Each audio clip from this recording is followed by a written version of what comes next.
জানিয়ে দিব আমাদের হাতে থাকা সর্বশেষ গুরুত্বপূর্ণ আপডেট। বাংলা সংবাদ। খুনি হাসিনা ও আওয়ামী লীগ বাংলাদেশে রাজনীতি করতে পারে না বলছে সার্জিস আলম। এরপর জানিয়ে দিব মে মাসে হতে পারে 2টি ঘূর্ণিঝড়। আরো জানিয়ে দিব সরকারকে ইসির মতামত সংস্কারের অনেক সুপারিশ এখনই বাস্তবায়নযোগ্য নয়। আরো জানিয়ে দেব সার্জিসের বক্তব্যের সময় দুই পক্ষের হাতাহাতি, আহত 4। সর্বশেষ জানিয়ে দেব পুলিশের বিশ্বাসযোগ্যতা অনেক বেড়েছে বলছে স্বরাষ্ট্র উপদেষ্টা। শুনছিলেন সংবাদ শিরোনাম, এখন বিস্তারিত। তবে তার আগে অনুরোধ থাকবে ভিডিওটিতে একটি লাইক এবং কমেন্টস করে জানিয়ে দিন আজকের এই ভিডিও সম্পর্কে আপনার মূল্যবান মতামত। আর অবশ্যই এই ভিডিওটি আপনার ফেসবুক সোশ্যাল মিডিয়ায় শেয়ার দিয়ে ছড়িয়ে দিন আর জানিয়ে দিন আপনি কোন জেলা থেকে বা কোথা থেকে আমাদের সংবাদটি শুনছেন এবং দেখছেন। খুনি হাসিনা ও আওয়ামী লীগ বাংলাদেশের রাজনীতি করতে পারে না বলছে সার্জিস। জাতীয় নাগরিক পার্টির উত্তরাঞ্চলের মুখ্য সংগঠক সার্জিস আলম বলেছেন, খুনি ফ্যাসিস্ট হাসিনা ও তার দল আওয়ামী লীগের সব সন্ত্রাসীদের নিয়ে গণহত্যা হয়েছে। আমরা তাদের সব রাজনৈতিক কর্মকাণ্ড নিষিদ্ধের দাবিতে দাঁড়িয়েছি। আওয়ামী লীগ শুধু পিলখানা হত্যাকাণ্ড নয়, শুধুমাত্র হেফাজতের মাহফিলে হত্যাকাণ্ড নয়, শুধুমাত্র 24 জুলাই হাজারের অধিক ভাই বোনকে খুন করেনি, বরং আওয়ামী লীগ নির্বিচারের নামে বেনামে অসংখ্য মানুষকে গুম খুন করেছে। তিনি বলেন, খুনি হাসিনা ও তার সন্ত্রাসী প্ল্যাটফর্ম আওয়ামী লীগ বাংলাদেশে কোনো রাজনৈতিক কার্যক্রম করতে পারে না। আওয়ামী লীগ শুধু রক্তের উপর দাঁড়িয়েছিল, ব্যাপারটি এমন নয়। গোটা দেশের জেলার নাম ধরে, ব্যক্তির নাম ধরে, দলের নাম ধরে বৈষম্য করেছে। বুধবার বিকালে বগুড়া শহরের শহীদ টিটু মিলনায়তন চত্বরে জেলা এনসিপি আয়োজিত গণহত্যাকারী আওয়ামী লীগের বিচার ও রাজনৈতিক কার্যক্রম নিষিদ্ধের দাবিতে সমাবেশে সার্জিস আলম এসব কথা বলেন। তিনি বলেন, আওয়ামী দালালদের বিচারের আওতায় আনতে হবে। খুনিদের বিচার হওয়ার পূর্বে কিভাবে আওয়ামী লীগের নাম নেওয়া হয়? খুনি সন্ত্রাসী সংগঠন আওয়ামী লীগ দেশে কোনো রাজনৈতিক কার্যক্রম পরিচালনা করতে পারে না। ছাত্র জনতাকে ঐক্যবদ্ধভাবে তাদের প্রতিহত করতে হবে। এনসিপির কেন্দ্রীয় সংগঠক যুধি অরণ্য প্রীতির সঞ্চালনায় সমাবেশে বক্তব্য রাখেন যুগ্ম সদস্য সচিব তাহসিন রিয়াজ, যুগ্ম মুখ্য সংগঠক সাকিব মাহাদি, কেন্দ্রীয় সদস্য রফিকুল ইসলাম পলক, আব্দুল্লাহ আল মহিন, নাজমুল হক, জেলা সংগঠক আহমেদ সাব্বির, বৈষম্য বিরোধী ছাত্র আন্দোলন বগুড়া জেলা সদস্য সচিব সাকিব খান, ওয়ারিয়র্স জুলাইয়ের আহ্বায়ক মোহাম্মদ মুশফিক, শহীদ সেলিম মাস্টারের ভাই উজ্জ্বল হোসেন ও জোনায়েদ আহমেদ রাতুলের ভগ্নিপতি আমির হামজা প্রমুখ। সমাবেশ শেষে সার্জিস আলমের নেতৃত্বে শহরে বিক্ষোভ মিছিল বের করা হয়। মে মাসে হতে পারে 2টি ঘূর্ণিঝড়। এপ্রিলকে সবচেয়ে উষ্ণতম মাস বলা হলেও এবারের গরম তেমন দাপট দেখায়নি। তবে মে মাসের থার্মোমিটারের পারদ উঠে যেতে পারে 40 ডিগ্রি সেলসিয়াসের উপরে। এ মাসে সামগ্রিকভাবে দেশে স্বাভাবিক বৃষ্টিপাতের সম্ভাবনা রয়েছে, তবে এই মাসে 1 থেকে 2টি ঘূর্ণিঝড় হতে পারে। বুধবার বিকেলে আবহাওয়া অধিদপ্তরের উপপরিচালক SM কামরুল হাসানের সই করা 1 মাসের দীর্ঘমেয়াদী পূর্বাভাসে এই তথ্য জানা গেছে।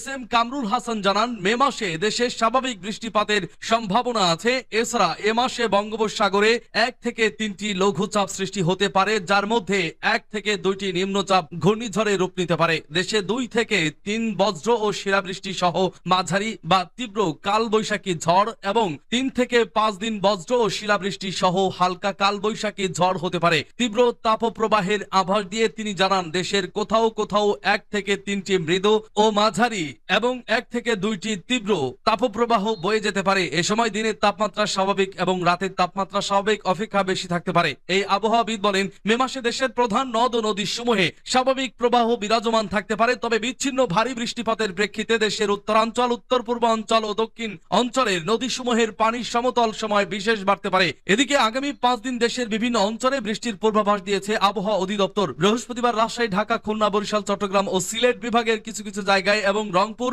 ও ময়মনসিংহ বিভাগের 2-1 জায়গায় অস্থায়ীভাবে দমকা হাওয়া সহ বিদ্যুৎ চমকান বা বৃষ্টি বা বজ্র সহ বৃষ্টি হতে পারে। শুক্রবার রাজশাহী, রংপুর, ঢাকা, ময়মনসিংহ, খুলনা ও সিলেট বিভাগের কিছু কিছু জায়গায় এবং বরিশাল ও চট্টগ্রাম বিভাগের 2-1 জায়গায় অস্থায়ীভাবে দমকা হাওয়া সহ বিদ্যুৎ চমকান বা বৃষ্টি বা বজ্র সহ বৃষ্টি হতে পারে। সংস্কারের অনেক সুপারিশ এখনই বাস্তবায়নযোগ্য নয় বলছে সরকারকে ইসির মতামত। নির্বাচন ব্যবস্থা সংস্কার প্রস্তাবের অনেকগুলো এখনই বাস্তবায়নযোগ্য নয় বলে সরকারকে জানিয়েছে নির্বাচন কমিশন ইসি। এর মধ্যে জাতীয় সংসদ নির্বাচনের মূল আইন, গণপ্রতিনিধিত্ব আদেশে কয়েকটি সংশোধনীয় রয়েছে। যেসব প্রস্তাবের সঙ্গে রাজনৈতিক দলগুলোর সম্পৃক্ততা আছে সেগুলোর বিষয়ে রাজনৈতিক ঐক্যমত্যের প্রয়োজন। রাজনৈতিকভাবে সিদ্ধান্ত হলে ইসি তা বাস্তবায়ন করবে। তবে 10 থেকে 12টি সুপারিশ আশু বাস্তবায়নযোগ্য বলে জানিয়েছে নির্বাচন কমিশন। বুধবার বিকালে মন্ত্রী পরিষদ বিভাগ ও আইন মন্ত্রণালয়ে এ মতামত পাঠানো হয়। নির্বাচন ব্যবস্থা সংস্কার কমিশনের সুপারিশের মধ্য থেকে আশু বাস্তবায়নযোগ্য সুপারিশগুলোর বিষয়ে মতামত চেয়ে সরকারের দেওয়া চিঠির পরিপ্রেক্ষিতে ইসি তার এই অবস্থান জানিয়েছে। সরকারের কাছে ইসির মতামত পাঠানোর বিষয়টি সাংবাদিকদের নিশ্চিত করেছেন নির্বাচন কমিশনের সিনিয়র সচিব আখতার আহমেদ। জানা গেছে, ইসির মতামতে আরপিওতে আইন শৃঙ্খলা বাহিনীর সংখ্যায় সশস্ত্র বাহিনী শব্দযুক্তের প্রস্তাব এখনই বাস্তবায়নযোগ্য বলে জানানো হয়েছে। সশস্ত্র বাহিনী যুক্ত হলে সেনাবাহিনী নির্বাচনে আইন শৃঙ্খলা রক্ষায় অন্যান্য বাহিনীর মতো মোতায়েন করা যাবে। বেশ কিছু সংস্কার প্রস্তাব রাজনৈতিক সিদ্ধান্তের উপর ছেড়ে দেওয়ার পক্ষে মত দিয়েছে কমিশন। এর মধ্যে রয়েছে আন্তর্জাতিক অপরাধ ট্রাইব্যুনালে কারো বিরুদ্ধে চার্জশিট দাখিল হওয়ার পরই তাকে নির্বাচনে অযোগ্য করার প্রস্তাব, জুলাই গণ অভ্যুত্থানে গণহত্যায় জড়িত আওয়ামী লীগ ও তাদের সহযোগীদের বিচার কার্যক্রম আইসিটিতে আন্তর্জাতিক অপরাধ ট্রাইব্যুনাল চলমান। ওই সুপারিশ বাস্তবায়ন হলে চার্জশিট ভুক্তরা নির্বাচনে প্রার্থী হওয়ার অযোগ্য হবেন। একইভাবে আদালত কর্তৃক ফেরারিদের অযোগ্য করার বিধানেও একই মত দিয়েছে। পলাতক নেতাদের নির্বাচনে অযোগ্য করতে এই সুপারিশ করেছিল নির্বাচন ব্যবস্থা সংস্কার কমিশন। এছাড়া ব্যালট পেপারে নিরাপত্তা স্টিকার রাখার বিধান যুক্তের প্রস্তাব আগামী নির্বাচনের আগে বাস্তবায়নযোগ্য নয় বলে সরকারকে জানিয়েছে ইসি। সার্জিসের বক্তব্যের সময় দুই পক্ষের হাতাহাতি, আহত 4। বগুড়া শহরের শহীদ টিটু মিলনায়তন চত্বরে বুধবার বিকালে জাতীয় নাগরিক পার্টির এনসিপি পূর্ব ঘোষিত সমাবেশে বৈষম্য বিরোধী ছাত্র আন্দোলনের একাংশের সঙ্গে হাতাহাতির ঘটনা ঘটেছে। এ সময় দুই পক্ষের মধ্যে কয়েক দফা ধাওয়া ও পাল্টা ধাওয়ার ঘটনায় অন্তত 4 জন আহত হয়েছেন। তাদের মধ্যে একজন ছুরিকাহত। এনসিপির উত্তরাঞ্চলের মুখ্য সংগঠক সার্জিস আলম বক্তব্য রাখার সময় এই ঘটনা ঘটে। আহতদের বগুড়া শহীদ জিয়াউর রহমান মেডিকেল কলেজ হাসপাতালে ভর্তি করা হয়েছে। সিলিমপুর মেডিকেল পুলিশ ফাঁড়ির এটিএসআই লালন হোসেন জানান, আহতদের মধ্যে একজন ছুরিকাঘাত রয়েছেন। আহত বৈষম্য বিরোধী ছাত্র আন্দোলন একাংশের নেতাকর্মীরা হলেন বগুড়া শহরের উত্তর চেলেপাড়ার জাকির হোসেনের ছেলে জোনায়েদ হোসেন, শহরের বৃন্দাবন পাড়ার মৃত মোকাব্বের হোসেন বাদরের ছেলে তাহমিদ হোসেন, গাবতলীর হাটফুল বাড়ির শালুকগাড়ির মাইনুল ইসলামের ছেলে রিয়াদ হাসান ও গাবতলীর পদ্মাপাড়ার মৃত তানজিবুলের ছেলে মোহাম্মদ তাওহিদ। এদের মধ্যে জোনায়েদের নিতম্বে 3টি ও হাতে 2টি ছুরিকাঘাত করা হয়েছে।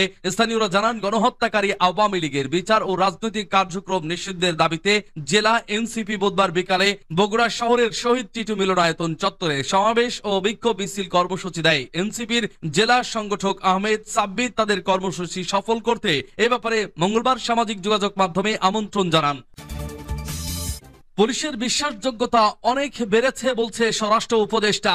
গত 5 আগস্ট ছাত্র জনতার গণ অভ্যুত্থান পরবর্তী পরিস্থিতির তুলনায় বর্তমানে পুলিশের সামর্থ্য, মনোবল ও বিশ্বাসযোগ্যতা অনেক বেড়েছে বলে মন্তব্য করেছেন স্বরাষ্ট্র উপদেষ্টা লেফটেন্যান্ট জেনারেল মোহাম্মদ জাহাঙ্গীর আলম চৌধুরী। বুধবার সচিবালয়ে স্বরাষ্ট্র মন্ত্রণালয়ে বাংলাদেশে নিযুক্ত জাপানের রাষ্ট্রদূত সাইদা শিনিচির সঙ্গে সাক্ষাৎকারে স্বরাষ্ট্র উপদেষ্টা এসব কথা বলেন। বাংলাদেশের আইন শৃঙ্খলা পরিস্থিতি ও নিরাপত্তা প্রসঙ্গে রাষ্ট্রদূতের প্রশ্নের জবাবে তিনি বলেন, বর্তমানে ঢাকার আইন শৃঙ্খলা পরিস্থিতি ক্রমে উন্নতি হচ্ছে, তবে এটি আরো উন্নতির সুযোগ রয়েছে।